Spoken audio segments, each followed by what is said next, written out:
is HSA and FSA eligible.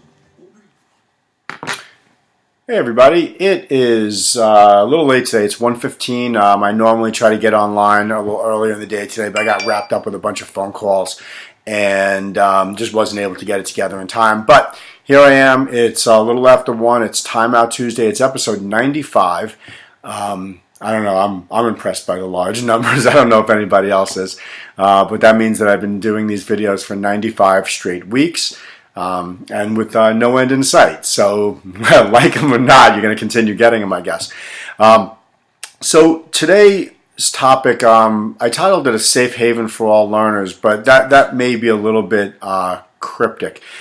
I was thinking a little bit about our membership base, and I was thinking about the students and our testing procedures and how we go through those testing procedures, the outcome of those testing procedures, and how important it is for us to make sure that our students are learning, not necessarily that they're advancing in rank. That sometimes those two things go hand in hand, but not always. Sometimes rank and the color of your belts or the number of stripes you have is not necessarily indicative of how much you've learned. We use our rank as a communication between the student and the instructors to make sure that when somebody is looking at a student, we take a look at their belt, and if we see that they're wearing an orange belt, that means that they know a certain amount of things at a certain proficiency level.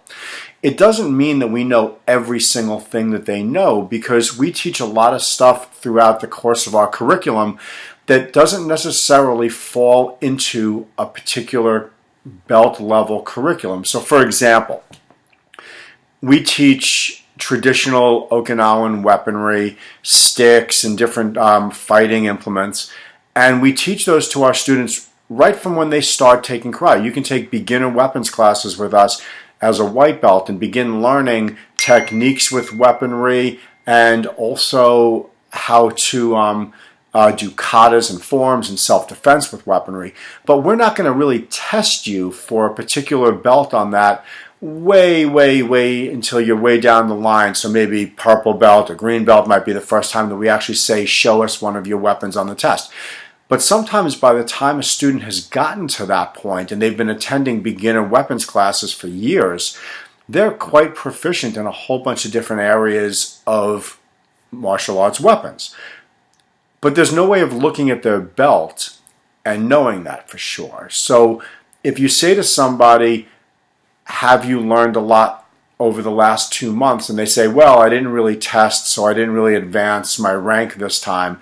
That's not really an answer, because they may have learned 3 weapons katas or how to do self-defense with a new weapon. And that puts them in the I learned a lot category, just not something that's necessarily going to be tested. And I think it's really important, and we try very hard to instill in our students that learning is the important thing, not necessarily learning so that you get a new stripe. It's like separate and distinct. We want to make sure that we're learning stuff that's interesting, that rounds us out as a person and as a martial artist. Very often after testing, well, not very often, every single time after testing, I sit down with all of the testers and I go over the feedback from the instructors on how they did on their test, and I talk about what they did really well at, and I talk about things that they need to work on. And sometimes, and luckily not often, we have students that don't pass a test. And the reasons why they didn't pass a test are always, there's only a few reasons. Most of the time, it's either they were unprepared, they didn't anticipate the amount of practice time that they would need leading up to an advanced, to more advanced rank. That happens a little bit more typically as they've been with the program for a couple of years and they're testing for a much more advanced belt color. Sometimes it's nerves. There could be a variety of reasons that someone wouldn't perform on a test. It's really no different than any other test that you possibly can take. You could be a fantastic driver, completed driver's ed, and then go and fail your road test a whole bunch of times. Maybe you're nervous. Maybe you just, plotzed in the middle of the test and hit the curb or something else. The same thing is true during belt testing. After belt testing, however, I do sit down with everybody, and when I'm speaking with someone who may not have performed as they had hoped on the test, one of the things I'm really looking for is their level of self-awareness. How do they think they did on this test? Do they think that they performed at a level that would be consistent with the next rank or the rank that they were seeking? I'm pleased to say that most of the time our students are very aware of how they performed on the test, and before I even speak to them about their performance, they sometimes even come up to me and say, yeah, that was really not my best test. I'm really looking forward to doing that again better next time. I don't think I passed that one.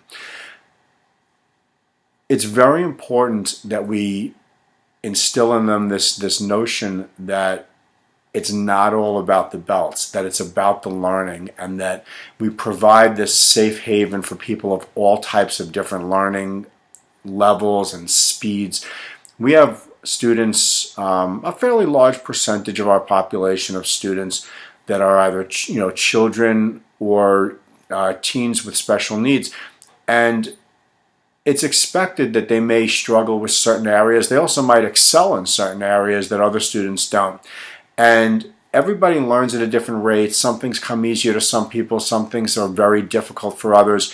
We're not rushing people to any kind of a finish line. There really is no finish line in karate. A black belt is a milestone. It's not the end of the training. Their next rank is just a milestone. It's not the end-all goal. And it's very important to us that we instill in them this notion that getting better at something, even if it's a micro step, is the goal. There's a phrase, and I've used this a number of times in these videos, Kaizen, which means to improve just a little bit every day. And that's an important notion for us.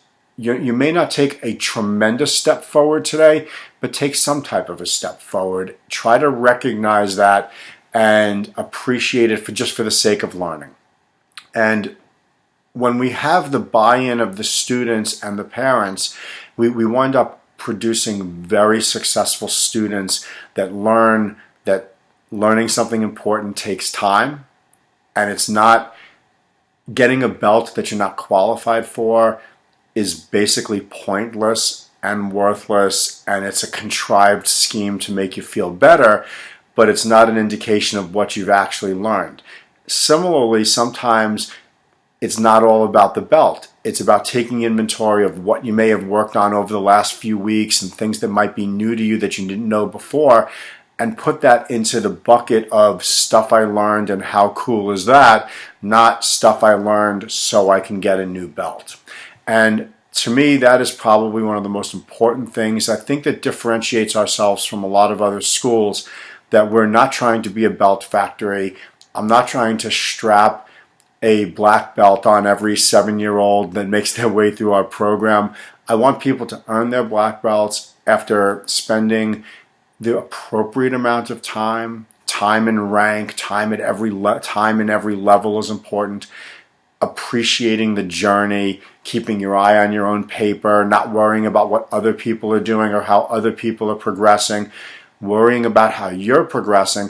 And to a large extent, I ask people to have faith in not only myself, but all of our instructors that are judging and grading and teaching them on tests and things like that, to trust the process, that we've done this with thousands of people and we're good at it. And the evidence is in our more senior ranks. If you take a look at anybody that is a high rank in our system, at our school, you're going to see quality, and you're going to see a quality that only comes by trusting the process, learning for the sake of learning, improving your craft just for the sake of improving your craft, not necessarily for the sake of strapping a different color belt on you. So it's a tough concept for really young students, but it's one that we try very hard to discuss with them, and we try very hard to impress upon their parents, who can help them to understand that